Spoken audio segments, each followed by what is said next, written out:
Hello, welcome to Dubas kitchen. എല്ലാവർക്കും സുഖമാണെന്ന് വിശ്വസിക്കുന്നു. ഞാനിവിടെ നല്ലൊരു റെസിപ്പി ആയിട്ടാണ് വന്നത്.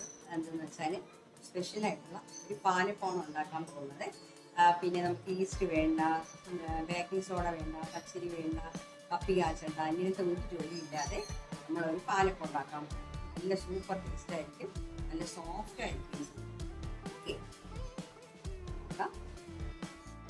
അപ്പോൾ ഇതുപോലൊരു പാലപ്പമാണ് നമ്മളിന്ന് ഉണ്ടാക്കാൻ പോകുന്നത്. കണ്ടോ, നല്ല സ്പോഞ്ച് പോലെയുണ്ട്, പൂവ് പോലെയുണ്ട്.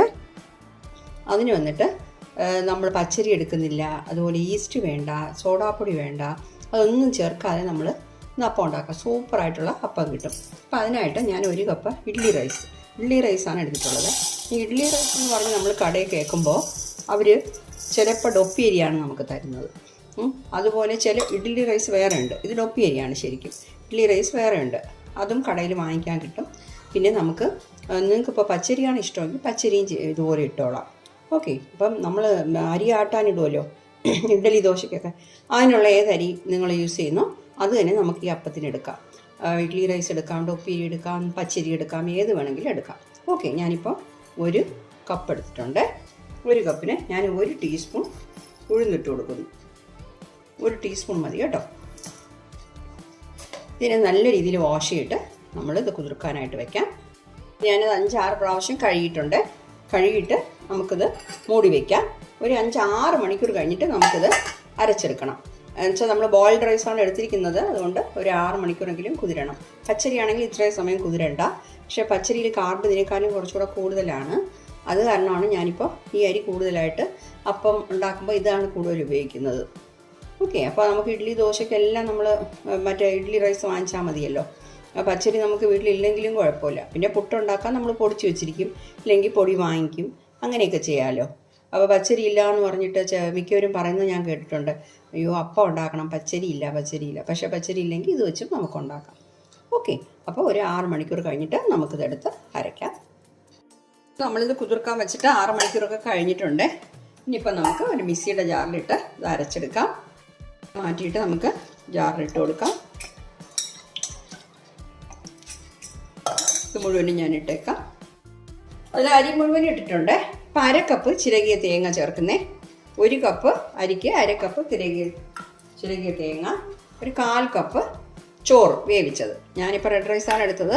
റെഡ് ആയാലും കുഴപ്പമില്ല, വൈറ്റ് ആയാലും കുഴപ്പമില്ല, ഏതായാലും കുഴപ്പമില്ല. കുറച്ച് വെള്ളം ഒഴിച്ചിട്ട് നമുക്കിത് നല്ല ഫൈനായിട്ടൊന്ന് അരച്ചെടുക്കണം.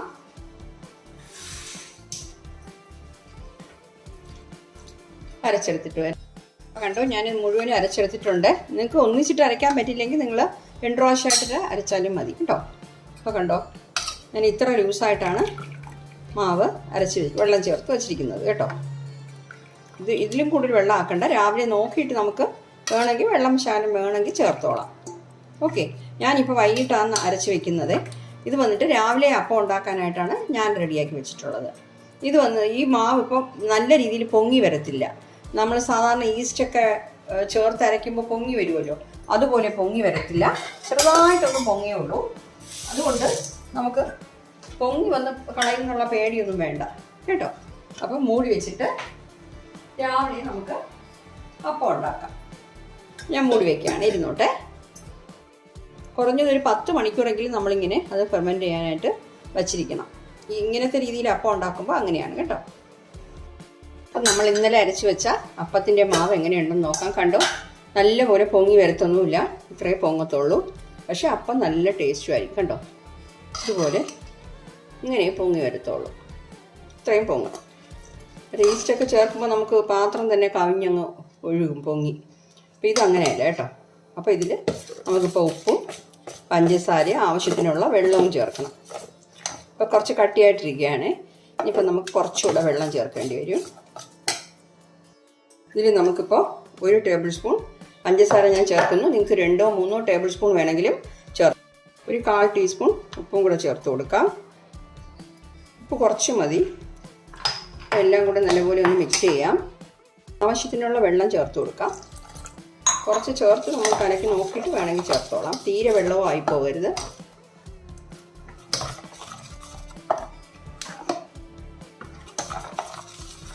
ഇപ്പോൾ ഷുഗർ പേഷ്യൻ്റൊക്കെ ആണെങ്കിൽ പഞ്ചസാര വേണ്ടെന്നുണ്ടെങ്കിൽ അവോയ്ഡ് ചെയ്യാം കേട്ടോ. പഞ്ചസാര ഇടണമെന്ന് നിർബന്ധമില്ല.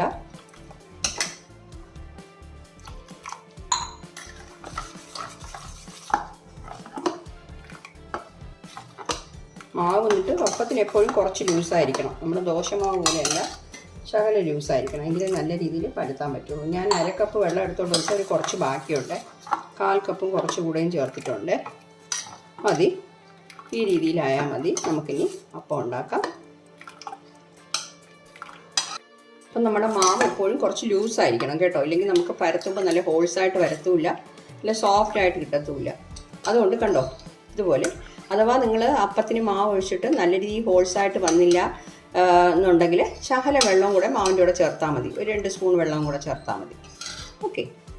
അപ്പോൾ നമ്മുടെ അപ്പച്ചട്ടി നല്ല രീതിയിൽ ചൂടായിട്ടുണ്ട്. നമുക്കിനി മാവ് ഒഴിച്ച് കൊടുക്കാം.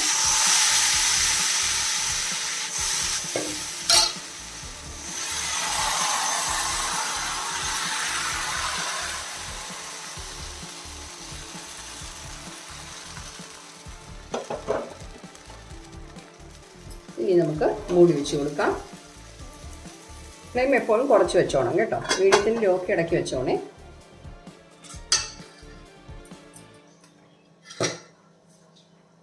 നമ്മുടെ അപ്പം വെന്തിട്ടുണ്ടോ എന്ന് നോക്കാം. വെന്തിട്ടുണ്ട്. നമുക്കിത് മാറ്റാം. കണ്ടോ നല്ല രീതിയിൽ പൊങ്ങി സൂപ്പറായിട്ട് കിട്ടിയിട്ടുണ്ട്. അപ്പം അടുത്തത് ഇതുപോലെ തന്നെ ഉണ്ടാക്കാം. അപ്പം ഞാൻ ഒന്നുകൂടെ ഒഴിച്ചു കൊടുക്കാം. നിങ്ങൾക്ക് എത്ര വലുപ്പത്തിൽ വേണോ അത് കണക്കാക്കി മാവ് ഒഴിച്ചാൽ മതി കേട്ടോ.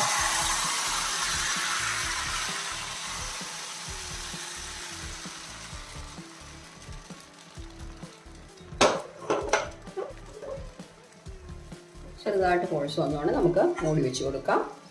ഞാനിപ്പോൾ ലോ ഫ്ലെയിമിൽ വലിയ ഗ്യാസ് സ്റ്റൗവിൽ വെച്ചോണ്ട് വലിയ സ്റ്റൗവിൽ വെച്ചോണ്ട് തീരെ ലോ ഫ്ലെയിമിൽ വെച്ചിരിക്കുകയാണേ. നിങ്ങൾ ചെറിയ സ്റ്റൗവിൽ വെക്കുകയാണെന്നുണ്ടെങ്കിൽ മീഡിയത്തിന് ലോക്ക് ഇടയ്ക്ക് വെച്ചോണേ.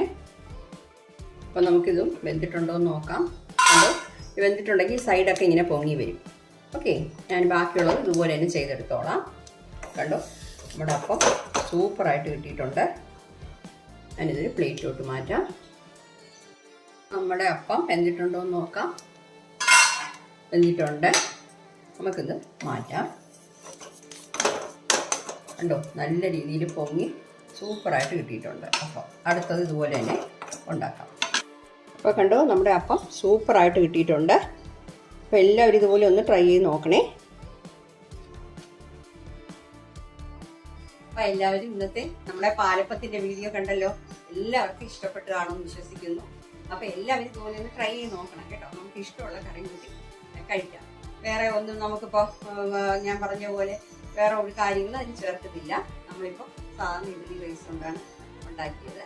അപ്പോൾ അത് ചെയ്ത് നോക്കിയിട്ട് നിങ്ങളുടെ ഫീഡ്ബാക്ക് ഒന്ന് അറിയിക്കണേ.